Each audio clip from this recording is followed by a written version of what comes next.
Your Excellency, President Widodo, good afternoon in Jakarta, distinguished members of the Cabinet, Excellencies, friends, good morning and good afternoon.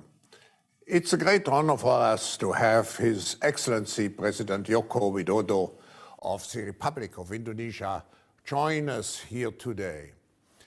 Mr. President, first of all, I would like to personally thank you very warmly and the government of Indonesia for the long-standing and strong collaboration with the World Economic Forum. We would have liked to see you in Davos in the snow, and unfortunately, but still we have this great opportunity to have this discussion on the agenda in a virtual way. So thanks to the strong support of the government, and thanks to this support, we have been able to develop an impressive lineup of, I would say, action and impact-driven multi-stakeholder collaboration platforms in Indonesia, including the National Plastic Action Partnership, the Partnership for Indonesia's Sustainable Agriculture, the Sustainable Development Investment Partnership, and the Tropical Forest Alliance. And we are very proud of being part of it. Building on our strong relationship, we hope to further build even other opportunities to work together on topics that are important to the people of Indonesia and for the planet, but also to support you, Your Excellency, in your priorities of your chairmanship of the G20 this year. Mr. President, 2022 is a crucial year for both Indonesia and the world.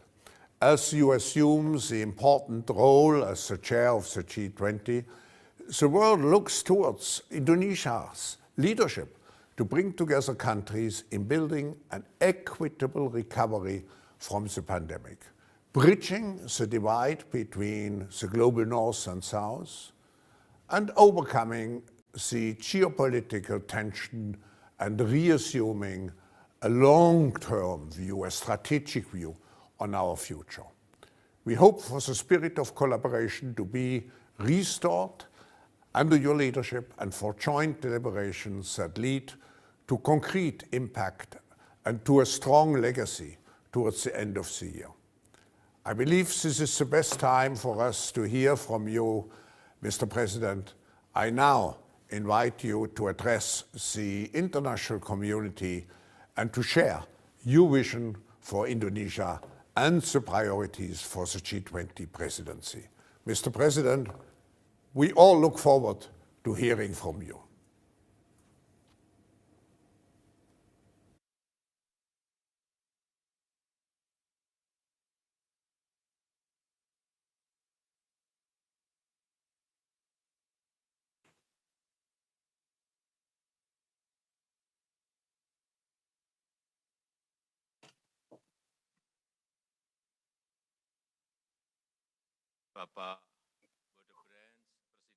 Mr. Borgebren, President of the World Economic Forum,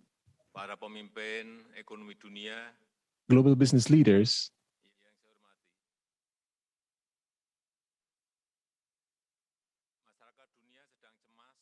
the global community is at unease.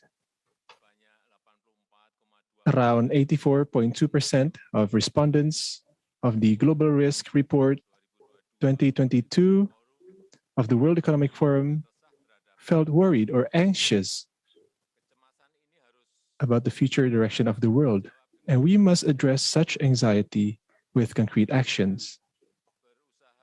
Indonesia strives to ensure that its G20 presidency in 2022 can play an important part in addressing such anxiety by becoming a catalyst for an inclusive global economic recovery.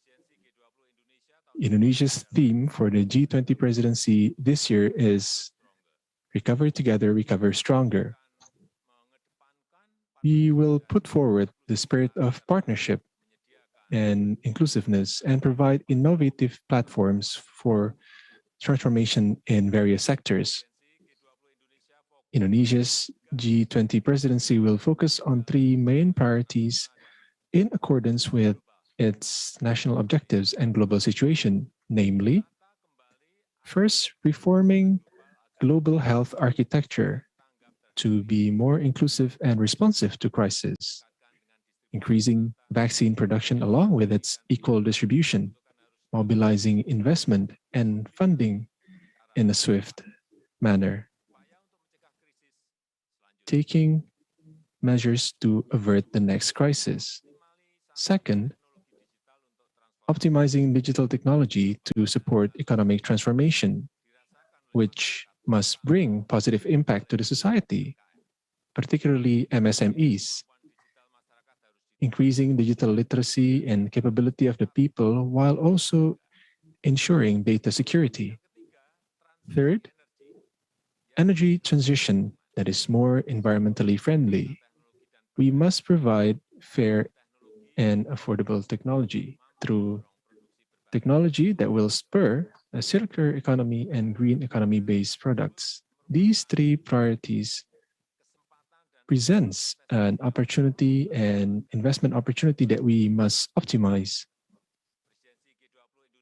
Indonesia's G20 presidency must bring concrete impact to the recovery and growth of the national economy. The benefits must also be felt by the wider society. We want to utilize the G20 cooperation to boost trade, increasing industrialization, and increasing technological capability in Indonesia and the world.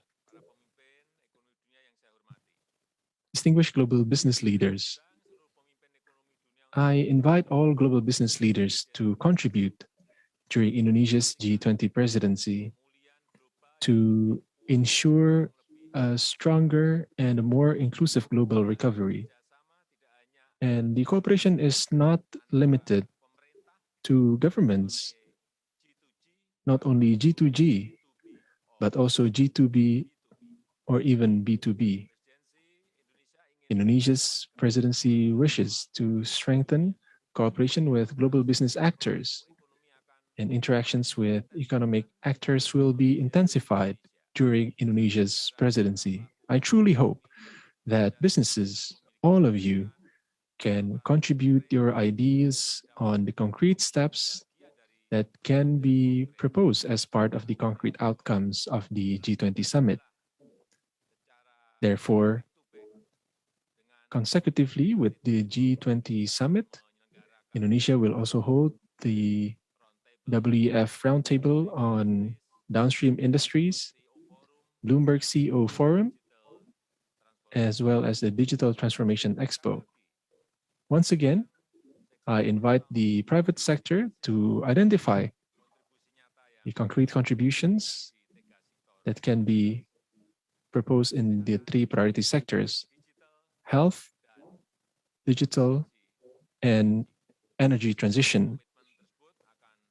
All of these commitments will become part of the G20 action for a strong and inclusive recovery.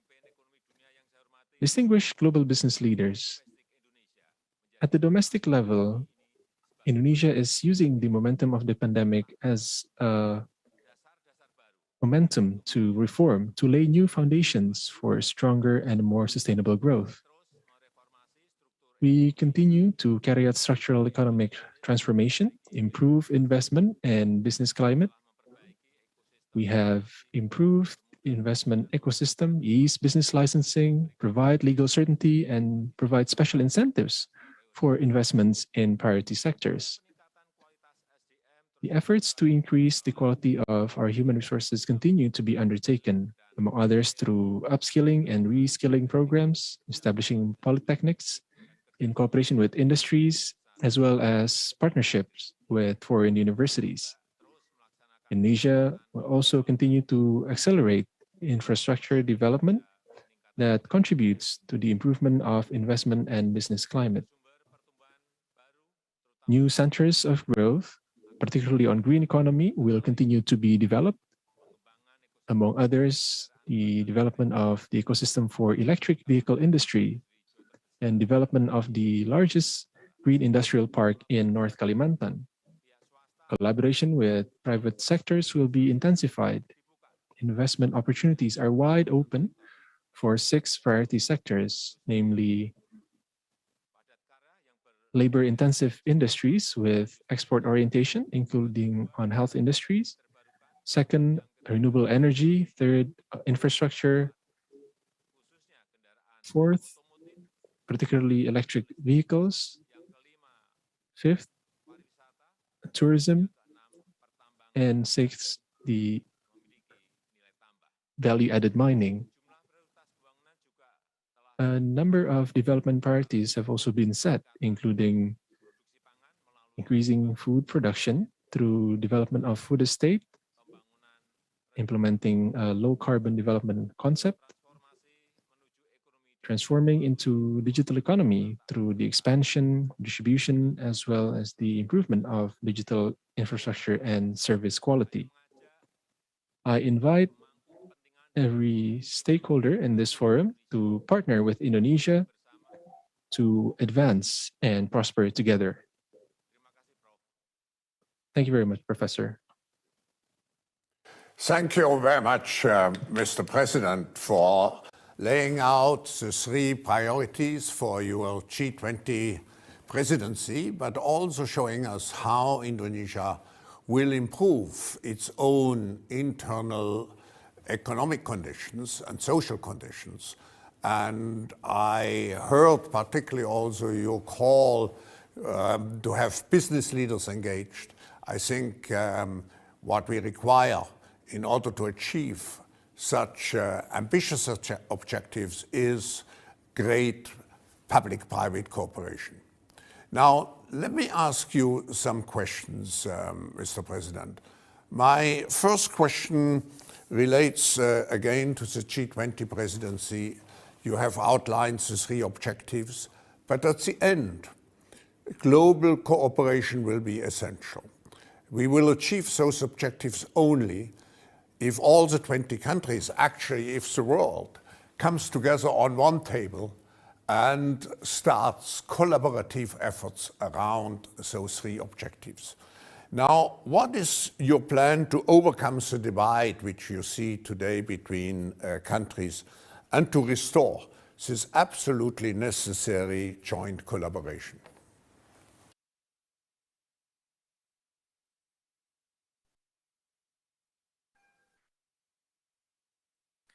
Yeah.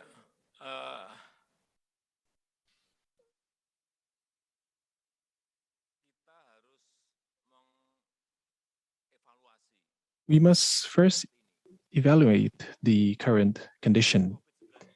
The COVID-19 crisis demonstrates the vulnerability of the global health resilience of all countries. In current collaboration, such as the COVAX facility, is only a temporary solution. And the WHO has yet to play an important role in the strategic aspects of our daily lives. Therefore, in the future, we need a permanent solution so that the world is ready to face unexpected health problems. And Indonesia's presidency will strive for the strengthening of the global health resilience architecture, which will be carried out by an agency such as the IMF in the financial sector, which will be tasked to mobilize global health resources, among others, for providing contingency fund for global health emergencies, procurement of vaccines, therapeutics, and medical equipment. And then we must also formulate the global health protocols, which will regulate international travels, so that we will have the same standard in every country. We will empower developing countries to build capacities in local manufacturing of vaccines, among others in management of patent rights, access to technology, investment in the production of medical equipments and therapeutics and others. We need a joint financing to build this new global health resilience system. The cost will be much, much lower than the losses that we sustain due to the vulnerability of our global health system, such as the one we experienced during the COVID-19 pandemic. I trust that advanced economies will not have any objection to support such initiatives. And of course, the G20 will play a very important role in mobilizing the development of this global health architecture at the moment. In short, we need an agreement among G20 countries. I think that's the first step we have to go through. Thank you, Mr. President. I agree with you. Certainly, we need a stronger global systemic approach, which means reinforcing the global architecture, not only in the health, but certainly also in the trade and many other sectors. Now, with the health of people and the planet in mind, as you mentioned, we need to see sustainable energy transition across all countries. Alongside other developing nations, Indonesia still relies heavily on coal-fired power generation. In your view, what are the key drivers to Indonesia to successfully accelerate its own energy transition?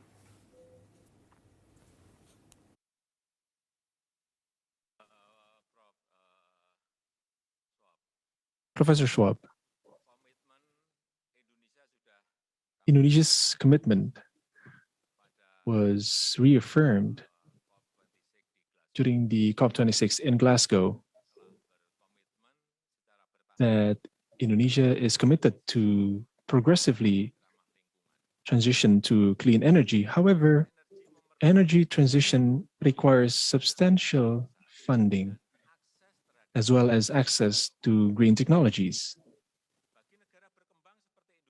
For developing countries such as Indonesia, it must be backed by technology and financing so that it will not add excess burden to peoples and national budgets as well as industries.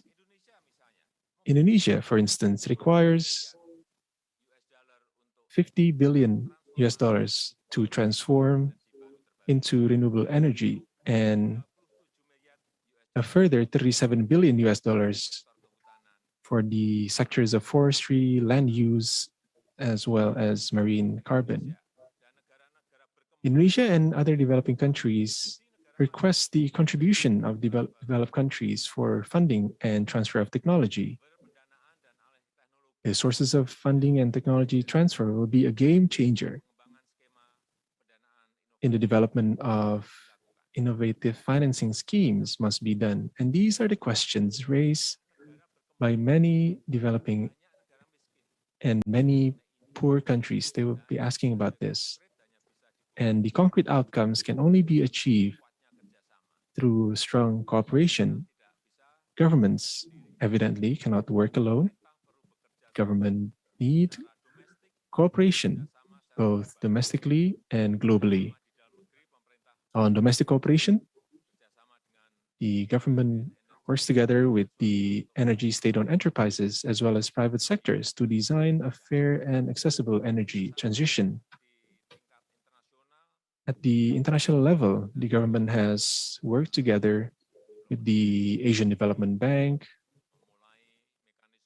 to start the energy transition mechanism.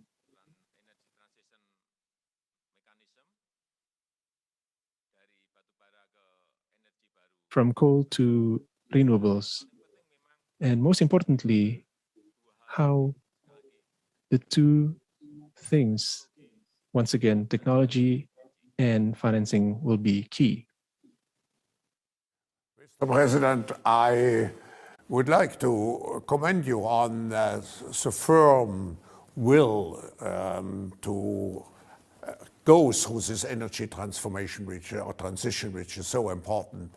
But Indonesia also has a treasure. Indonesia is the home of one of the world's largest tropical rainforests and also has the largest mangrove forest coverage in the world. And we know that when we want to fight climate change, we have to rely, of course, on decarbonization, but we also have to rely on nature-based solutions, and progress made over the years to prevent and restore your natural and the natural assets have led Indonesia's positioning, I would say, as a climate superpower.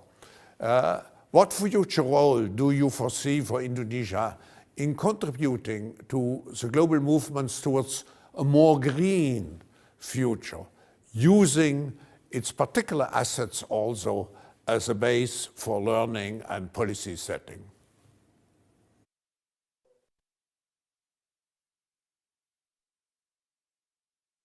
Yeah.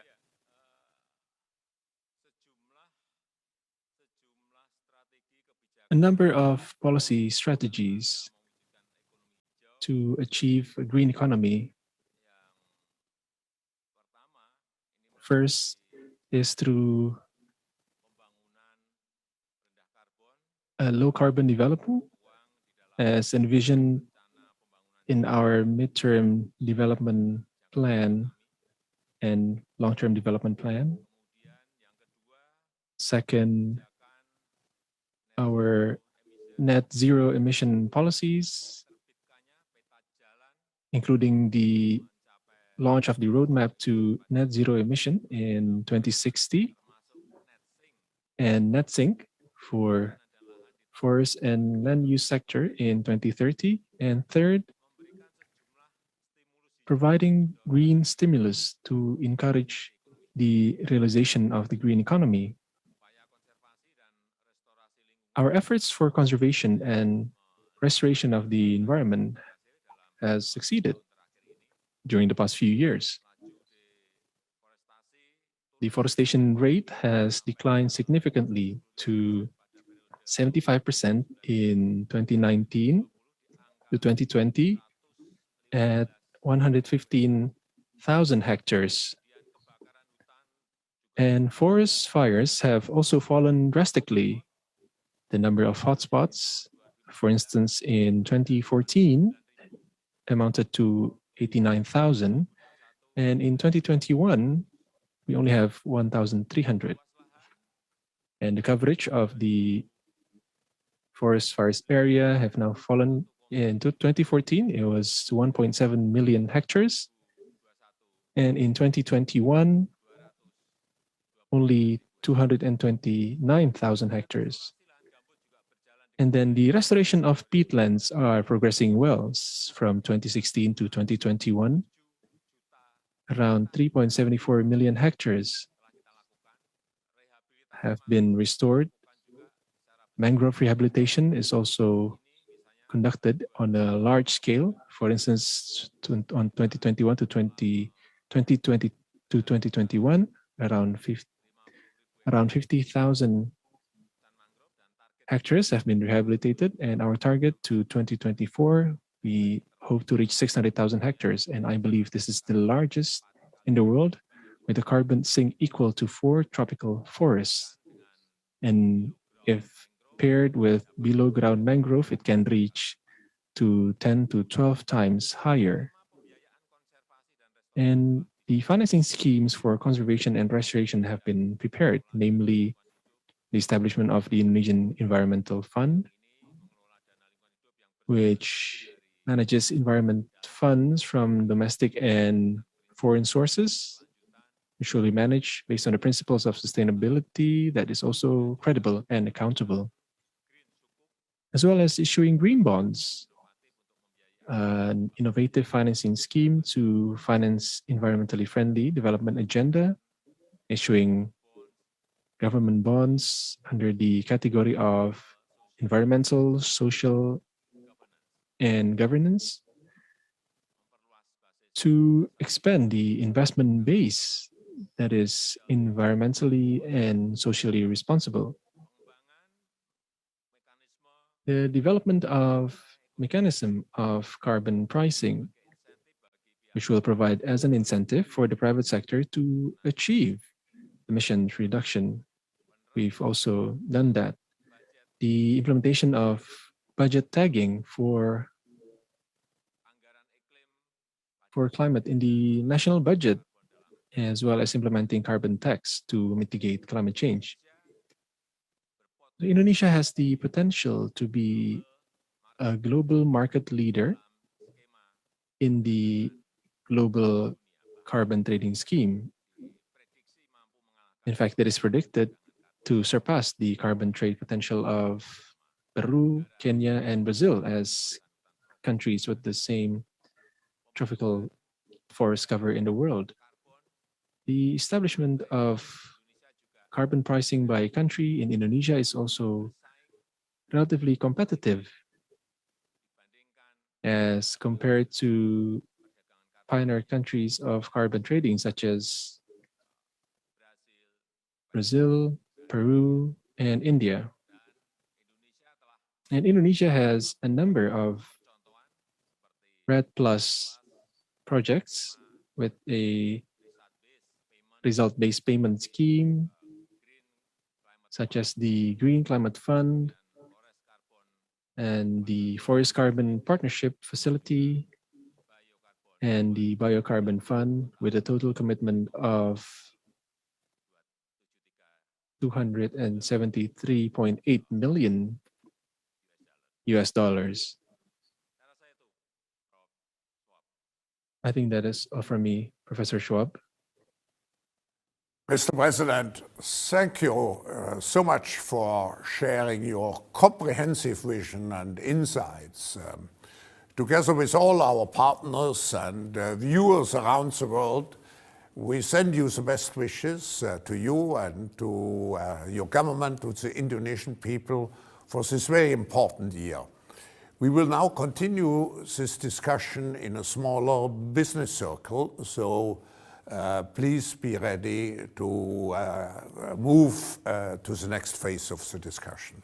But again, Mr. President, thank you and all the best. Prof. Schwab, terima kasih.